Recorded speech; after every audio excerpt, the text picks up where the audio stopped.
Orlando Brown, welcome back.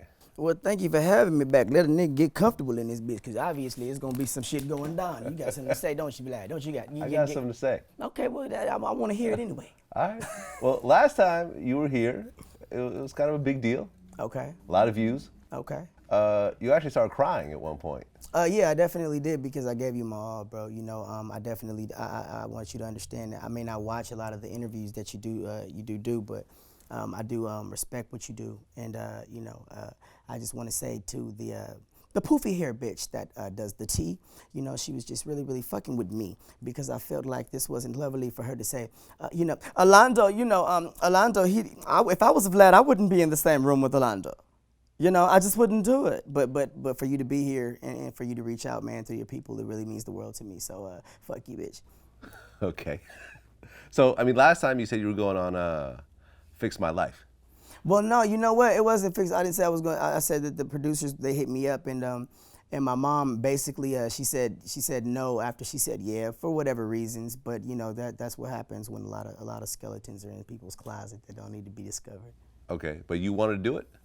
No, because I don't need my life fixed. It was basically that they were trying to reach out to me because they wanted to know if they could do anything with the story at that time, and I told them, well, let's do the whole family thing, because I want to get my family rekindled. I want to get back together with my family, and from there, that's when they were like, okay, well, I will reach out for you and all that cool stuff. Who do you want us to see about coming on the show? And from there, that's when they contacted my mom, my dad, and all that cool stuff, and then she said yeah.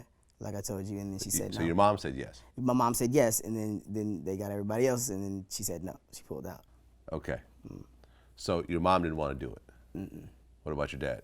Everybody said yeah. Except for your mom? Mm-hmm. Okay, and why did she pull out exactly? I just answered that. Okay. It's a lot of skeletons in people's closets. You feel me? Okay, I feel you.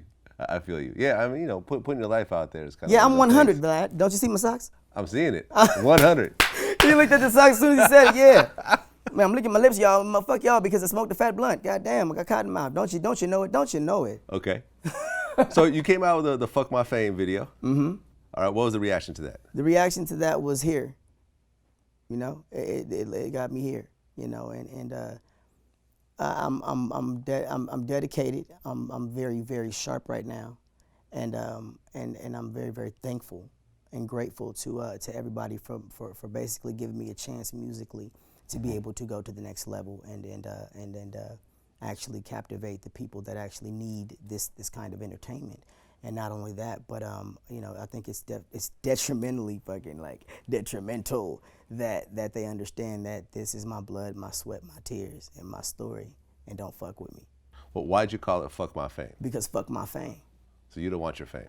It's not about me not wanting it. It's the things that come with it. Fuck the shit that come with it, because that's what it is. You know, casualties of fame. If something happens, the next thing you know, you're gonna blame the fame, because if they didn't know your name, that shit wouldn't have came. Mm. So, tell me, what are the casualties of fame? Casualties of fame? Yeah, tell me some of them. People defaming your name. Yeah. You know, and all kind of shit, you know, but you don't make them famous by talking about them. What you do is you just keep on moving. You keep on sticking to the script. You know, like I said, I did all that shit to get here, you know, and it's obviously working. Yeah. Well, you became famous young. Yes, at 5 years old. 5 years old. Yeah. Like, how did you get into the whole show business thing? It comes like, look, man, everything has a beginning and everything has an end. You know what I'm saying? And in order for me to go to my dream, which was to be the CEO that I am now, and business runner, and run, you know, in control of my own career and things of that nature, you know, like I told you last time, not only did I have to drop before God to get it, but at the same time, now that I do have it, that means that the sacrifices that I made last time that I told you about, I really sacrificed to be able to still be going up. So, you know, it's about that relationship that you have with him. It's about knowing how graceful, you know, that he really is, how merciful he really is, that you can come as you are. And like I said, you don't got to come in. I said it to a lot of my friends. You don't have to come into the church house asshole naked. You don't do that. But you come as you are. You know what I mean? And in all thy ways, acknowledge him. In all thy ways, acknowledge him. no matter what you do. You know, and that right there just strengthens me. It keeps me. It holds me. It carries me. And that's what they don't have. So when you know you have that and you understand that, you know, the plan that was given to you was only to do a strategic job, and you're starting to see more of the people opening their eyes, and you're okay. That means that you need to keep doing it, because it's all about winning souls for this guy. Mm-hmm.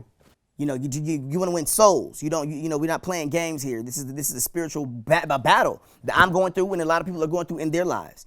So I motivate them not only to get off their ass and keep pushing and not listen to those demonic ass forces or whatever the case may be. It don't necessarily have to be religiously or whatever. Whoever's negative against you, you know, that right there is what I stand for. So I put that into, okay, well, how do you get that to be able to be promoted? Well, you stay dedicated to what you're doing. You never get thrown off track, or you don't get thrown in jail. And, you know, this is my last shot. You think? Oh, yeah, because I mean, I won't be able to be the lead man at 40. Sure you could. Oh, no, but guess what? It's not going to happen. I mean, you know, Jay-Z's 40 something. I mean, but that's an old nigga. I think that nigga should be like 50. I mean, we got the same birthday. I'm just saying, you know. Okay. Jigga, he's still my motherfucking nigga. Okay. So at 5 years old, you get into show business. And when did you actually get on That's So Raven? How old were you? I got on That's So Raven when I was 13 years old. And we went to the audition like I told you last time. And all that shit happened like I told you last time. And then last time I told you they can go to video one.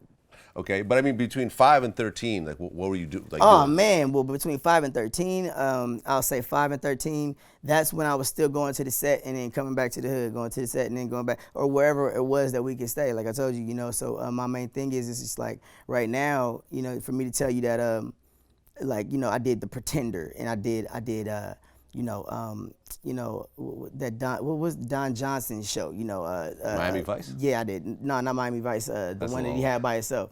Oh, yeah, I know what you're talking about. Yeah. And then, you know, you got to think about the things that Damon and the Wayans family has done for me, and I'm extremely thankful to them, and I love them so much for putting me, you know, on the platform they did as a family member honorarily, and you know, just as a nephew, period, you know what I mean? But at the end of the day, it's like I did Damon, I did 413 Hope Street, you know, they're known to put everybody, you know, repetitiously that they love inside their projects, just like Adam Sandler. But at the same time, it's just like, for them to have done that to me, you know, that was what was keeping me working through all those years. Not only that, I did the sister thing. Then you know, that's when the Jamie Foxx show thing came, and then.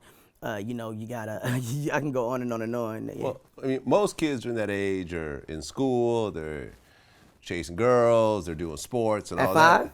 Well, I mean, what was 12. you doing? How big is your dick, nigga? Pretty big. No, but I'm saying, like, most teenagers. You saying you had a dick like this in your pamper? Did I say that? No.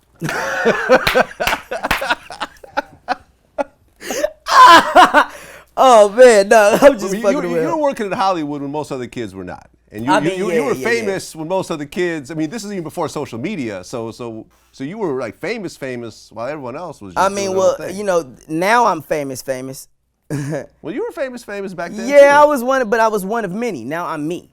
You know what I mean? It was a lot of kids. I got to give it to Kyla Pratt. I got to give it to Marcus Polk. You know what I mean? Or Moesha. I got to give it to Raven. You know what I mean? At the time, she was doing Hanging with Mr. Cooper. I got to give it to Brighton McClure. He was doing Family Matters before me as Richie. You know, I got to give it to a lot of these cats out here. You know what I mean? But at the end of the day, it was like, we were all friends in Kyla Pratt. All these, you know, we were all friends. We were all simultaneously working on each other's projects. So like when we would step away, it was the fun part, bro. Like we would go to like Magic Mountain, and we got the whole fucking park like following us and shit. Like it's that kind of shit. You know what I mean? Curtis Williams from Parenthood. It's just you know, we as the child actors at that time, it was a beautiful thing to know that we were getting accepted. But at that time, you don't know what you're accepting. Yeah. You know what I mean? And you know.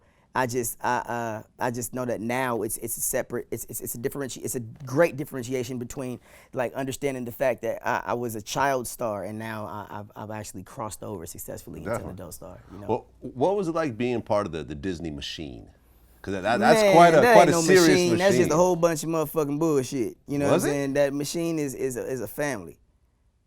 That's what it is. It's a royal family, and for me to be able to be a part of it, it makes me royaler than the next man. Yeah, I mean, it's a big deal. It is. It's a big deal. To be there, you know, for as long as I was able to be there, man, it made me want to put a tattoo on my neck of the castle. Oh, that's the Disney castle. Yeah, Oh, that's there the you Disney go. castle, Okay, you know, that's how big of a deal I it got was. Mortimer Mouse. On, his name is Mortimer, you motherfuckers. His ain't- name is Mortimer Mouse. It ain't Okay. Mickey? Now, let me tell you something. Now, see, the thing is, you gotta understand. Now, see, when you hear a big ass long name like that, of course you want to change it. So his wife was basically like, "Look here, you need to change that for Mortimer, nigga, because that's not gonna work." He said, "What you talking about, bitch? Look, just say Mickey." And then, next thing you know, he was like, "Wait, hold on, I'm not gonna say Mickey. That's stupid. Well, you ain't gonna give me no dicky." And then next thing you know, that's when he It became Mickey. Mickey Mouse.